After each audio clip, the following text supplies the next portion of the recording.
বাইতনে গরু রাখবো, একটা চাকরি খাওয়া দিলাই।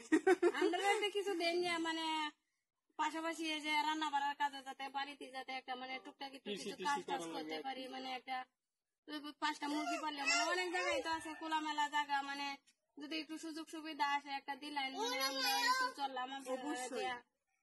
আপনাদেরকে আমরা শুধু গরু নিয়ে কাজ করবো না, আমরা অনেক কিছু নিয়ে কাজ করবো। এরপরে মনে করেন যে আমরা পাশে আছি বাসার, মনে করেন যে হাঁস মুরগি দিলে যখন আরো একটা মানে আমার বাচ্চাদের একটু পড়ালেখার একটু কষ্ট মতটা মানে না, আপনাদেরও আমরা শুধু বলছি তো, আমরা শুধু গরু নিয়ে কাজ করবো না, আমরা অনেক কিছু নিয়ে কাজ করব।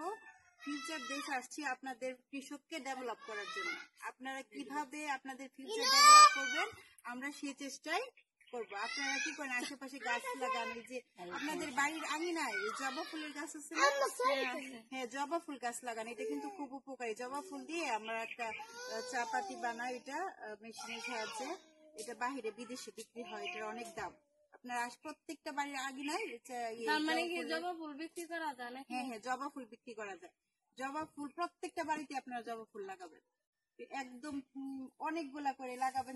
খালি জায়গা তো অনেক আছে, জবা ফুল লাগাইলে তো আপনাদের কোনো, এটা শুধু লাগাইলে এটা কোনো পরিচর্যার দরকার পড়ে না, কিন্তু এটার অনেক দাম। ফুলটা বিক্রি করে অনেক টাকা ইনকাম করা যায়। আর আমরাও চেষ্টা করতেছি যাতে আপনারা ঘরে বসেই আপনারা টাকা উপার্জন করতে পারেন, সেই চেষ্টা আমরা করতেছি।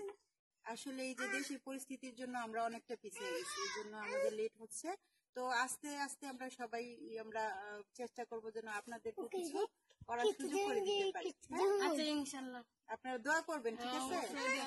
আচ্ছা, আপনারা সবাই ভালো থাকবেন। জি ভালো, মানে